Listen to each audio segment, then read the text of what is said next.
साथीहरू हेर्नुहोस् त यो दिदीले स्याउ झार्दै हुनुहुन्छ रुखबाट स्याउ झारेर स्याउ पखाल्नुहुन्छ मजाले यो कुलोमा लिएर गएर स्याउ पखाल्ने तरिका पनि गजबको छ दिदीको ल हेर्नुहोस् न कुलो कुलोमा बाँध लगाइदिएको छ बाँधमा स्याउ हालेर टापटिप बनाएर ठ्याक्क टोकरीमा हाली भ्याउनुहुन्छ अनि टोकरीमा हाली भइसकेपछि घरमा लिएर जानुहुन्छ क्या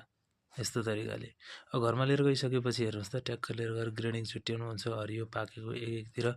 छुट्याएर चाहिँ मजाले त्यसलाई चाहिँ अब कुट्न थाल्नुहुन्छ डुट्टो पिठो बनाउन थाल्नुहुन्छ त्यो बनाइसकेपछि साथीहरू वाइन बनाउन सकिन्छ क्या एप्पलबाट कसरी चाहिँ गराएपछि ट्रेडिसनल एउटा हुन्छ नि तरिकाले चाहिँ कसरी घरमा पनि वाइन बनाउन सकिन्छ भन्ने दिदीले बनाएर खाएर हामीलाई देखाउँदै हुनुहुन्छ यो भिडियो तपाईँले हेर्दै गर्दाखेरि तपाईँले पनि गाउँघरमा यस्ता फलफुलहरू छन् भने यस्ता फलफुलहरूबाट आफ्नै गराएपछि तरिकाले चाहिँ वाइनहरू जुसहरू बनाएर खान सक्नुहुन्छ साथीहरू ल हेर्नुहोस् दिदीले एप्पलबाट यस्तो तरिकाको यसरी चाहिँ वाइन बनाउनु भयो ल हेर्नुहोस् त क्या गजबको छ तरिका यो हो नि त हामी घरमा बनाएर खान